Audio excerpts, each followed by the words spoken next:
Hello everyone, welcome and welcome back to my channel. तो finally दोनों ने अपना सेपरेशन का डिसीज़न ले लिया है और दोनों ही अपने अपने पॉइंट्स के साथ, यानी कि ऋषि और हिमांशी दोनों के दोनों ही अपने अपने पॉइंट्स के साथ सोशल मीडिया पे आ चुके हैं। लास्ट टाइम इन्होंने एक अच्छी सद्बुद्धि दिखाई थी कि ये अपने डिस्प्यूट्स को सोशल मीडिया पे लेके नहीं आए थे, बट इस टाइम पे दोनों ही अपने अपने डिस्प्यूट सोशल मीडिया पे क्लियर कर रहे हैं।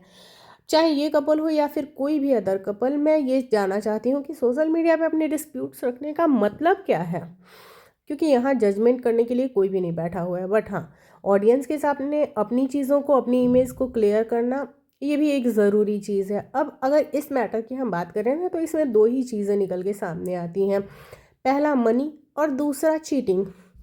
ये पूरा ही केस जो है मनी और चीटिंग से ही रिलेटेड है कि या तो ये फैमिली जो है, जो ऋषि की फैमिली है, वो इतनी लालची थी, इतनी मनी माइंडेड थी कि इन्होंने जो भी चीज़ें करी, चाहे वो खुश हुए तो, ये चाहे वो उन्होंने जो भी टॉर्चर करे हों, चाहे वो जो भी चीज़ें की हों, जिस मेंटल ट्रॉमा की बात हिमांशी कर रही हैं कि मैं इतने मेंटल स्ट्रेस में थी, उसका दो ही रीज़न है कि पैसा और जो इन्होंने चीटिंग का आरोप लगाया है कि ऋषि चीट करते थे वो।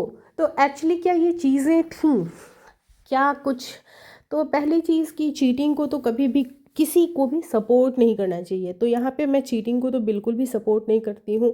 और जब तक ये चीज़ें क्लियर नहीं हो जाती हैं, बिकॉज जिस तरीके से कल ऋषि ने अपने पॉइंट्स रखे, उसमें एक चीज़ ये क्लियर थी कि हाँ, ये दोनों ही कपल ना अपने अपने लेवल पे अपनी आज़ादी चाहते थे। और ये अपनी आज़ादी के नाम पे ट्रिप्स मारना, सोलो ट्रिप्स करना और मेल फीमेल फ्रेंड्स के साथ हैंग आउट करना, सारी ही चीज़ें करना, ये इनकी खुद की पर्सनल चॉइस थी। इन्हें कोई फ़र्क नहीं पड़ता था कि इनके पार्टनर को कैसा फील हो रहा है। बिकॉज़ एक टाइम होता है जब आपकी शादी हो जाती है ना, शादी के बाद आपको फ़र्क पड़ता है कि आपका जो पार्टनर है, आपका जो हस्बैंड है, आपकी जो वाइफ़ है, उसे कैसा लग रहा है आपके मेल फ्रेंड्स के साथ आपका उठना बैठना, आपके फीमेल फ्रेंड्स के साथ आपका उठना बैठना। और अगर ऋषि इन चीज़ों एक बात को कह के या इस बेस को बता के कि पहले भी मैं, शादी के पहले भी मैं गेड़ियाँ मारता था, शादी के पहले भी मैं मतलब सोलो ट्रिप्स पे जाया करता था, ये कोई नई या अनोखी बात नहीं है कि मैं शादी के बाद सोलो ट्रिप्स पे जाता था। और इसमें ऐसा भी कुछ हाय तौबा मचाने वाली बात नहीं है। तो जी हाँ है, बिकॉज़ शादी के पहले अगर आप सोलो ट्रिप्स पे जाते थे, तो वो आपकी पर्सनल चॉइस थी। आप अकेले थे, आप सिंगल थे, और आप क्या करते थे, क्या नहीं करते थे, इससे किसी की लाइफ पे ना इफ़ेक्ट नहीं पड़ता था। लेकिन जब शादी हो जाती है, तो आज की जनरेशन को ये समझने की ज़रूरत है कि शादी जो होती है वो सिर्फ़ और सिर्फ आपकी लाइफ में एक पार्टनर का आना ही नहीं होता है, बट उसकी एक पूरी ही रिस्पॉन्सिबिलिटी को लेके चलना शादी का नाम होता है। उसको किस चीज़ से फ़र्क पड़ता है, उस चीज़ से आपको भी फ़र्क पड़ना चाहिए। उस चीज़ के बारे में आपको भी सोचना चाहिए। तो अगर आप शादी के पहले सोलो ट्रिप्स पे जाते थे तो उससे किसी को फ़र्क नहीं पड़ता था, बट जब आपकी शादी हो गई तब आप सोलो ट्रिप्स पे जाते थे। तो इस चीज़ से आप, अगर आपकी वाइफ को फ़र्क पड़ता था, वो अनहैप्पी होती थी, तो आपको इस चीज़ों के बारे में सोचना चाहिए था। आप जब भी नेक्स्ट सोलो ट्रिप का प्लान बनाते थे तो आपको ये सोचना चाहिए था कि अब मेरे घर में क्या होगा, अब मेरी वाइफ मेरे साथ किस तरीके का बिहेव करेगी, अब मेरी वाइफ के मेंटल पीस पे इन चीज़ों का क्या ही असर पड़ेगा कि मैं सोलो ट्रिप पे जा रहा हूँ, और सोलो ट्रिप पे मैं किनके साथ जा रहा हूँ, इन चीज़ों का भी असर पड़ेगा। ठीक है, तो ये चीज़ रही। अगर आप सपोज़ करो कि आप खुद बोल रहे हो कि इनके भी मेल फ्रेंड्स थे, ये अपने जब भी अपने साइड जाती थी तो ये अपने मेल फ्रेंड से मिलती थी, किसी के साथ इनको डिनर करना होता था, किसी किसी के साथ इनको लंच करना होता था, किसी के साथ इनको ब्रंच करना होता। तो इट मीन्स कि इन चीज़ों से आपको भी फ़र्क पड़ता था। और ये जो फ़र्क है ना, ये इन्हीं चीज़ों ने ना आप दोनों के बीच में दूरियां लाई हैं। इन चीज़ों की वजह से ही आप दोनों के बीच में डिस्प्यूट्स भी हुए हैं, क्योंकि आप अपने अपने पॉइंट्स को क्लियर नहीं कर पाते थे। आप अपने लाइफ पे अपने लेवल पे अपनी आज़ादी को एंजॉय कर रहे थे, जिसका असर कि उसके मेंटल पीस पे पड़ रहा था। और वो अपने लेवल पे अपनी ही आज़ादी को, अपनी लाइफ को एंजॉय कर रही थी, जिसका असर आपके ऊपर पड़ रहा था। बट क्योंकि आप अपनी लाइफ में खुद सोलो ट्रिप्स पे जा रहे हो, तो आप उसको ब्लेम कैसे करोगे, है ना? आप उसको रोक कैसे सकते हो कि तुम भाई तेरे मेल फ्रेंड से मिलना अच्छा नहीं लगता मुझे, तो आप इस चीज़ के लिए उसको रोक नहीं सकते। और चाहता तो आपका अंदर का जो इंसान है ना, आपके अंदर का इंसान, वो चाहता था उसको रोकना। इस वजह से ना आप दोनों एक दूसरे से खुल के लड़ नहीं पाते थे, लेकिन इस वजह से आप दोनों के बीच में डिस्प्यूट्स आए, इस वजह से आप दोनों के बीच में दरारें आई, जहाँ तक मैं समझ पाती हूँ, मैं सोच पाती हूँ। अब बात करते हैं हम पैसों के बारे में। तो पहली चीज़ ये रही कि ये जो चीटिंग वाली बात है ना, अगर चीटिंग जैसी कोई भी चीज़ है, तो इसको अपने अपने लेवल पे दोनों को ही क्लियर करना चाहिए था। और कोई भी रिश्ता तभी निभता है जब पार्टनर्स अपने से ज़्यादा, अपनी इंडिपेंडेंसी से ज़्यादा सामने वाले यानी कि अपने पार्टनर के बारे में, उसकी फीलिंग्स के बारे में सोचे। तब चीटिंग के चांसेस जो हैं वो कम हो जाते हैं या ख़त्म हो जाते हैं। लेकिन अगर वो खुद की आज़ादी के बारे में ही सोच के रहे, तो फिर चीटिंग के चांसेस जो है, अगर वो नहीं भी है ना, तो वो बढ़ते ही जाते हैं और हमेशा ही बढ़ेंगे।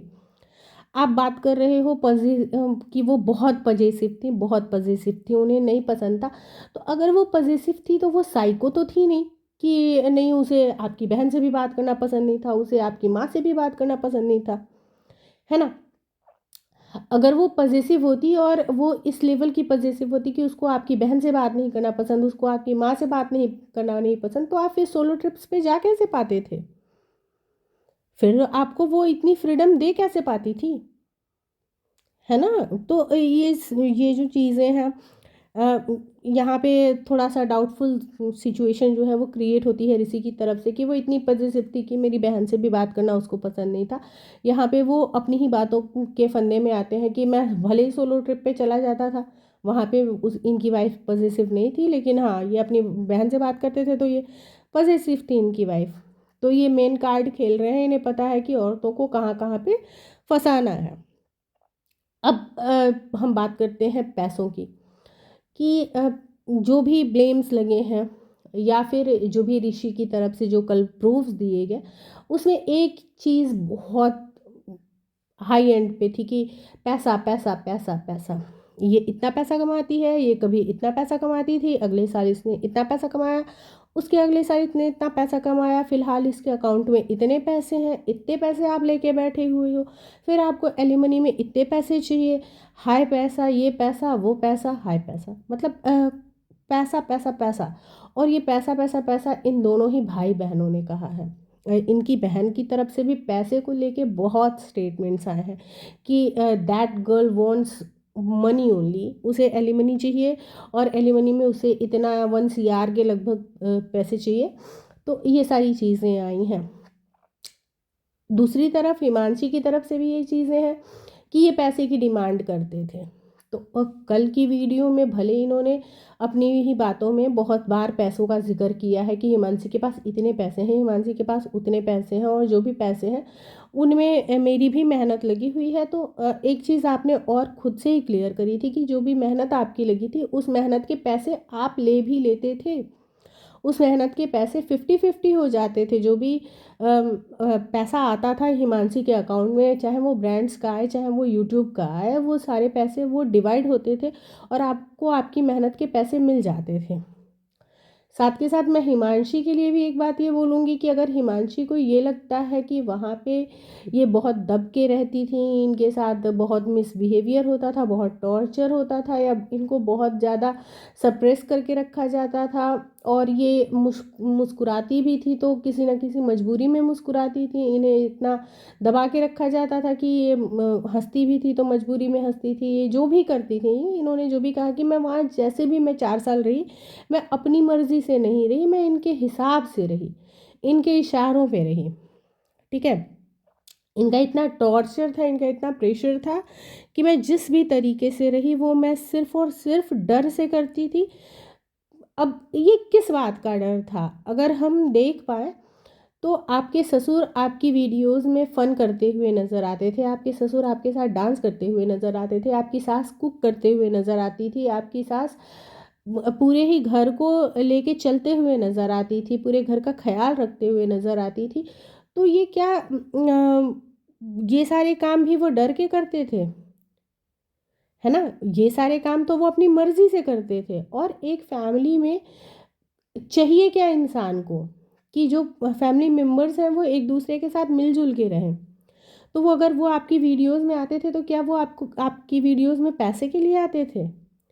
इन चीज़ों को कहना भी गलत होगा कि वो आपकी वीडियोस में अगर आते थे, इनके इन लॉज जो हैं वो अगर वीडियोस में आते थे तो वो सिर्फ़ और सिर्फ पैसों के लिए आते थे, ऐसा कहना भी गलत होगा। बिकॉज़ उनका एक वेल सेटल्ड बिज़नेस था।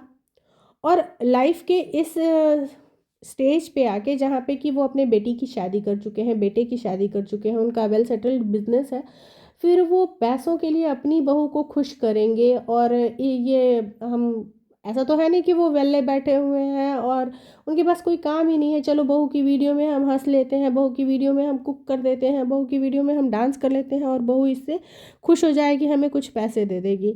तो ये स्टेटस भी उनका नहीं था। तो आखिर वो आपकी वीडियोस में इतने खुशी खुशी क्यों आते थे? या तो वो चीज़ें एकदम रियल थी कि वो आपकी वीडियोस में खुश खुश होके नज़र आते थे, या फिर आप जो कह रही हो वो बातें गलत हैं। क्योंकि इतनी सारी चीज़ें फेक नहीं हो सकती हैं ना।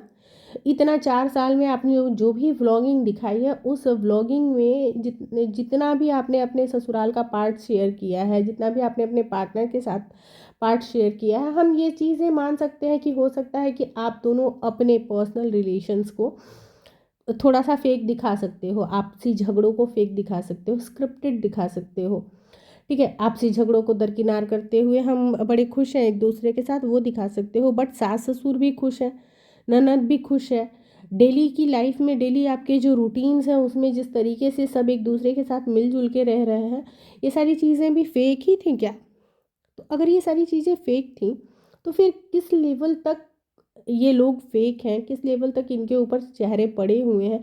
क्या अभी भी ये जो बातें कह रहे हैं वो सच ही हैं, या इन बातों में भी अ, बहुत सारी बातें ऐसी हैं जो फेक हैं, जिन पे हमें ट्रस्ट नहीं करना चाहिए?